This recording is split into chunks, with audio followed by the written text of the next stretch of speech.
Mr. Marston, I've been hearing about your plans. Have you, Miss McFarland? Yes, from Lee Johnson, to settle here and build a life for yourself. I'm afraid those aren't my plans. See, I already have a life. Well, I had one, and I'm trying to reclaim it. Or maybe what you could say is I had two, and I'm trying to end one of them so the other can survive. You do so love to talk in riddles, Mr. Marston. Do you do that, I wonder, as a substitute for having anything interesting to say? Probably, Miss McFarland. Oh, call me Bonnie, you fool. Call me Bonnie.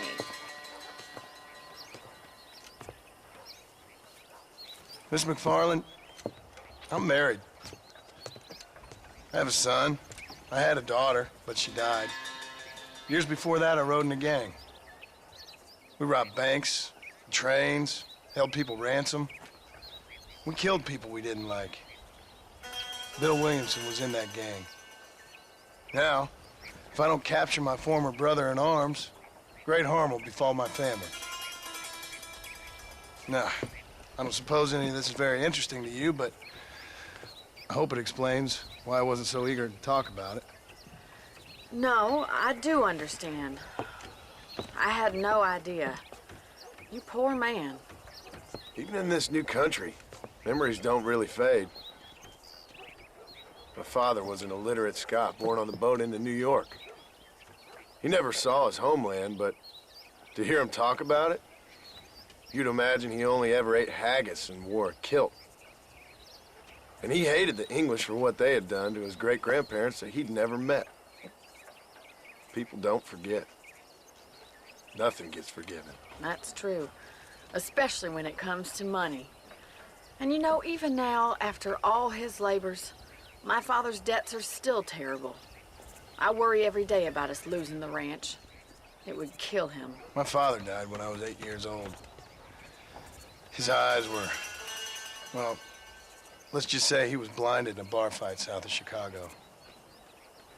My mother died during childbirth.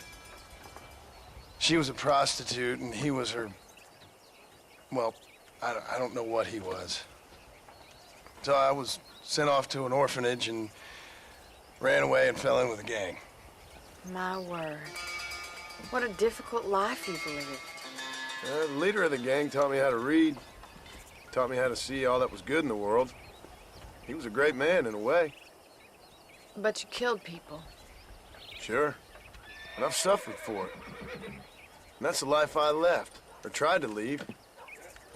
Said too much, Bonnie. I'm an uneducated killer, sent here to do all I can do well. Kill a man in cold blood so that another man may do his part to cut crime in an area, and a rich man can be elected governor on the back of these promises.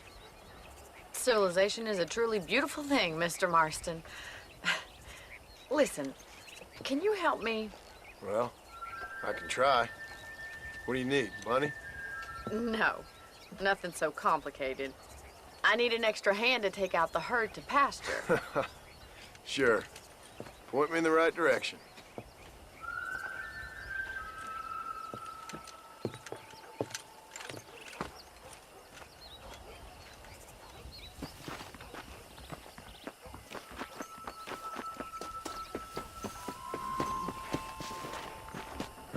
Right. Are you ready to learn how to herd some cows? Come on, boy. Thank you for telling me all that back there. It must have been hard for you.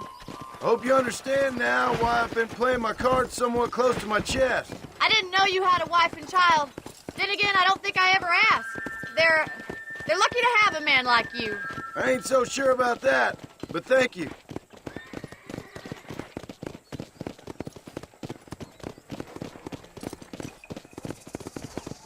Yeah! Good to see you, Miss McFarland.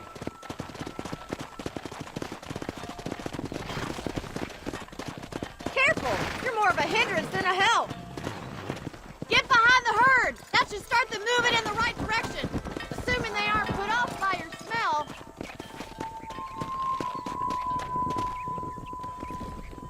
Are you walking them to the pasture?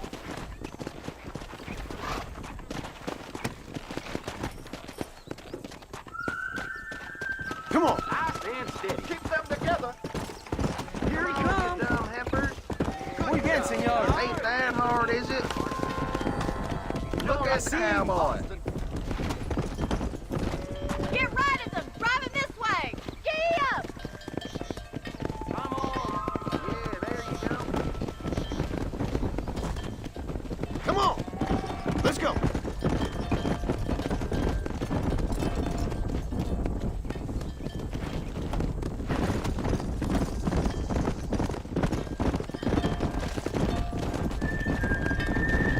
Yeah!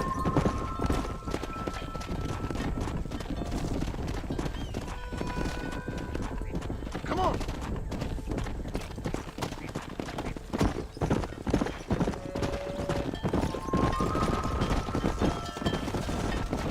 Yeah!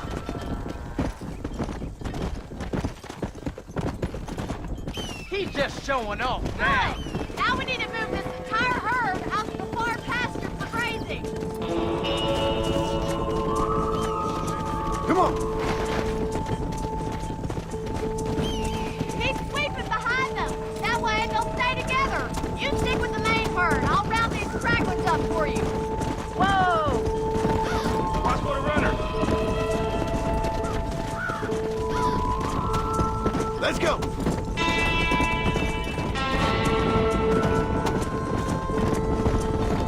That's a big herd for your first time.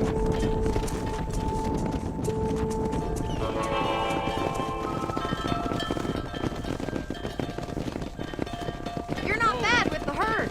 Ranching might be your true calling, Mr. Marston. Either that or you were a cow in a past life. Thank you, Miss McFarland. I'll see you later. I have work to do back at the ranch.